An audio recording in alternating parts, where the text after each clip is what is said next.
दोस्तों इस ट्रेडिंग में हम देखेंगे कि जॉब डिस्क्रिप्शन क्या होता है, जेडी जिसे कहा जाता है, यानी ओनर्स और उसके एम्प्लॉइज क्या क्या काम करने वाले हैं। बहुत से लोग मुझे सवाल करते हैं कि इरफान कि मैं तो अकेला ही काम कर रहा हूं, तो मैं जेडी क्यों लिखना जरूरी है मुझे। तो मैं उसको बताता हूं कि जब आप जेडी लिखोगे, फॉर एग्जाम्पल आज आप अकेले काम कर रहे हो, आप प्यून से लेकर सीईओ तक का पूरा काम आप ही कर रहे हो, लेकिन जैसे जैसे आपका बिजनेस बढ़ेगा तब आप क्या करोगे, आप लोगों को हायर करना शुरू करोगे। जब लोगों को आप हायर करोगे तब क्या होगा दोस्तों, तब आपको एक एक बंदे को काम समझाना पड़ेगा। लेकिन जब आपके पास में जेडी होगा, जैसे कि प्यून का ये काम, परचेस मैनेजर का ये काम, सेल्स मैनेजर का ये काम, एडवर्टाइजिंग वाले का ये काम, इसका ये काम, उसका वो काम, सारा का सारा जब आप काम लिख के रखोगे और जैसे जैसे आप अपना स्टाफ फोर्स बढ़ाओगे, वैसे आपको तकलीफ नहीं होगी, दिक्कत नहीं होगी। सिर्फ एक पेपर उसके हाथ में थमाना है कि दोस्त तेरा ये काम है और काम शुरू कर। अब देखेंगे कि what are the job description of owners and employ. कौन क्या काम करने वाला है, उसको आपका एक टेम्पलेट रेडी करना पड़ेगा।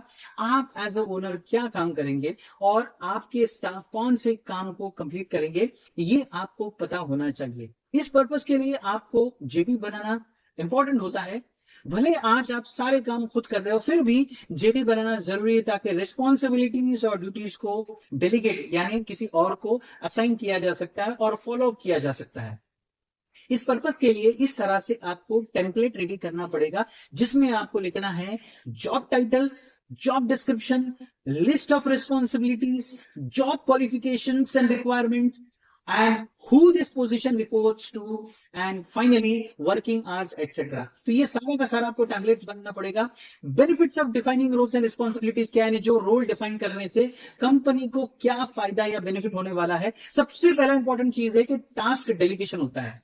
जब हम रोल्स एंड रिस्पॉन्सिबिलिटीज डिफाइन करते हैं तो टास्क को डेलीगेट करना यानी किसको कौन सा काम देना है उसमें बहुत ही आसानी होती है।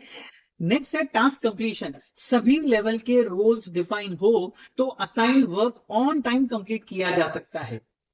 Third one, improved collaboration. Roles define से लोग एक दूसरे से इफेक्टिवली कम्युनिकेट और कोलैबोरेट करेंगे, जिससे प्रोडक्टिविटी भी इंप्रूवाइज होगी। Next, greater efficiency. सभी मैनेजमेंट की एफिशिएंसी जो है वो डबल हो जाती है जब उन्हें रोल्स एंड रिस्पॉन्सिबिलिटीज को डिफाइन करके दिया जाता है। तो बहुत जरूरी है इस चीज का।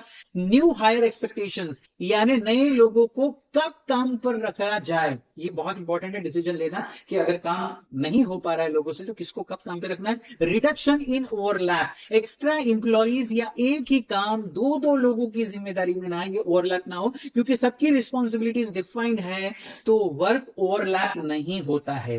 इम्प्रूव्ड हायरिंग, जो आप स्टाफ को रखने वाले हो यानी जो नया स्टाफ को आप हायर करना है और एग्जिस्टिंग स्टाफ के अप्राइजल में यानी उसके सैलरी में बढ़ोतरी में बहुत क्लैरिटी मिलती है आपको ये काम करने के बाद में।